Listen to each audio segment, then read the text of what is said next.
When Landon Muller was 3, Going to dinosaurs? he told me he wanted to study dinosaurs when he got older. He grew up to be polite and patient, quiet and witty, with a bright mind and a shy personality. It just looked like he had the weight of the world on his shoulders. Earlier this month, friends and family wrote personal messages and left behind their painted fingerprints on this canvas at Landon Muller's visitation. The 17-year-old had committed suicide. He left behind a note saying his family had given him a good life and offered reasons behind his actions. But the thing that stuck with us the most, or that stood out the most, was that he was tired of being picked on about, maybe the shirt he was wearing or the way his hair looked, or somebody telling him he's fat, which he absolutely was not. Or told to kill himself. Kids would actually tell him to go kill himself. Landon's parents did not know the extent of his personal pain. They're sharing the story for awareness, that if you witness bullying, you can tell others about it, a counselor or teacher, and be anonymous. I want more to be done for those that see this happen, because I'm hearing story after story. It's like, I knew Landon. He was that quiet, shy boy that got picked on mercilessly every day at school. To be clear, the family is not placing blame on Westside High School. They understand there's an emphasis to stop bullying, but wonder if there's an outlet for those who hide their emotions. I just felt it was the bullying, but I think it was very behind-the-scenes bullying, because he kept to himself most of the time.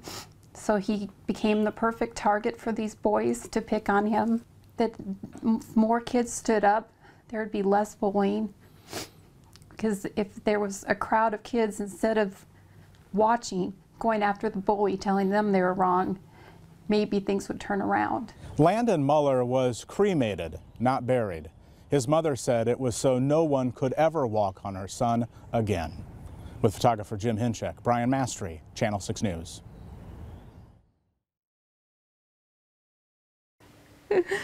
Oh, Giovanni. Silence is a rarity in the Price home.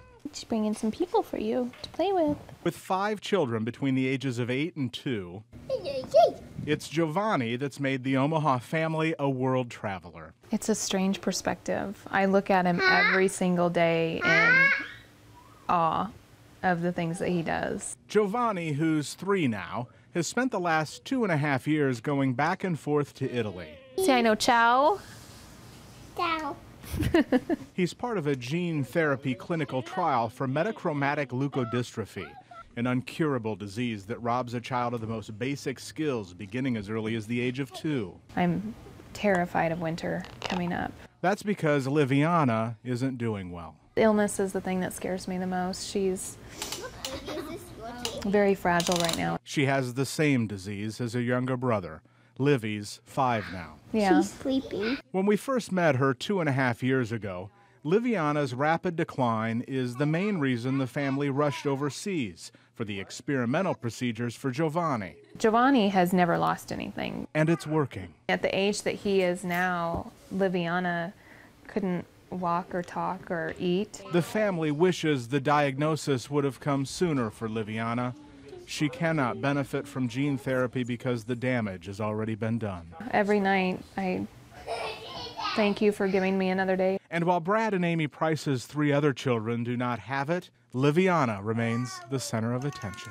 She has her own special purpose. In Omaha, Brian Mastre, Channel 6 News. Legendary stuff just doesn't happen on our commute.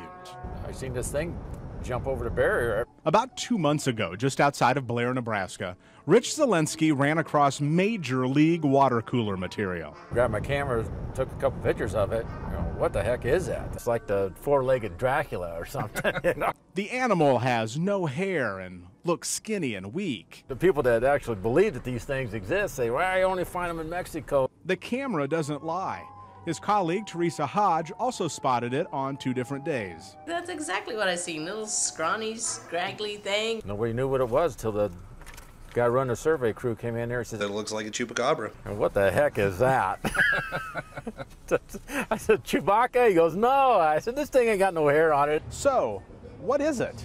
We went to the experts. Chupacabra means goat sucker, and they're supposed to be vampire-like animals that do suck the blood of goats. We showed Rich's photos to Doug Armstrong, Director of Animal Health at the Henry Dorley Zoo and Aquarium. People are attracted to myths and the unexplained. There is no chupacabra exhibit here. To me, that looks like a coyote. So a coyote with mange, meaning mites have picked away at his hair. We asked others what they thought of the photo. Is it the Latin American legend chupacabra? Looks like a hyena to me. That look like a hyena? Hyenas aren't indigenous to the United States. It can't be. Sure looks like one. So the mythical beast that sucks blood out of goats gets no love here. So if that thing would have walked across the highway on its hind legs, I would have been looking for some kind of UFO. There's always Bigfoot, right? Near Blair, with producer Roger Hamer. I'm Brian Mastre, WWT 6 News.